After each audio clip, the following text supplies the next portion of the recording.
Už ste pripravení na štafetový beh od Tatier k Dunaju 2016? Tak sa poďme pripraviť. Zabehneme si za hlavnými organizátormi štafetového behu od Tatier k Dunaju. Tí nás už netrpezlivo čakajú na Tyršovom nábreží.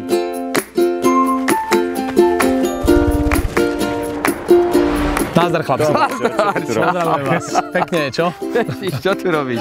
No nič, ja som tu dobehol, lebo sa veľmi teším, že začína neuveriteľný beh. A vy ste dvaja hlavní organizátori, ty si absolútne capo di tutti capi, čiže hlavný organizátor a toto je hlavný výkonný riaditeľ pretekov od Tatier k Dunaju 2016. Ináč len tak by the way, že ktorý ročník toto je? No, štvrtý. A aby sme vedeli, že toto je pán Štefan Šogor a toto je legendárny Miloš Zágoršek, vlastne obidvaja ste legendy.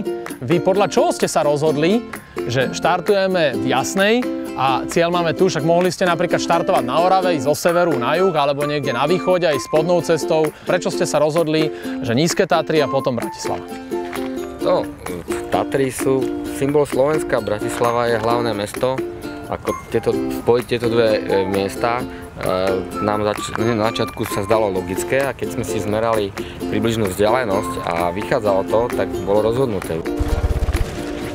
Tú trať tu sme hľadali autami, na bicykli, pešo, na doporučenie odbehnúť a každý ten úsek musí mať nejakú dĺžku, aby tam boli aj odozdávky, aby sa tam dalo parkovať. A vedeli by ste mi povedať taký nejaký flek, také nejaké miesto, ktoré je z hľadiska behu od Tatier k Dunaju špeciálne? Vidíš to len keď sa pozrieš na mapu. Áno. Alebo z lietadla. Alebo z lietadla by ste to vždy videli. Tam vlastne končí tá nížina a začína vlastne to pohorie, tam vlastne pri Hronskom Beňadiku. Áno, a práve do Hronského Beňadiku my sa ideme pozrieť, lebo je tam neuveriteľný špeciálny geografický útvar, ktorému hovoríme Slovenská brána. Tak z hôr sme sa dostali až do Hronského Beňadiku. Sme pod historickým kláštorom, ale to nie je to najdôležitejšie, čo tu je. Je tu aj Slovenská brána, mimoriadne dôležité strategické územie, 10-kilometrový úsek okolo Hrona. Sem prišli takí ľudia ako Rímania, Maďari. Prežili sme tu my, starí Slováci, prvú svetovú vojnu, druhú svetovú vojnu. Vždy sme sa ubránili. Mali sme tu vysoké bralá, dobrú rieku, takéto krásne osídla, ako je tento kláštor. Takže toto bola naša Slovenská brána. Ja musím bežať ďalej, lebo vám prinesem ďalšiu reportáž, ktorá súvisí so štafetovým behom od Tatier k Dunaju. Ježiš, ja som úplne zabudol.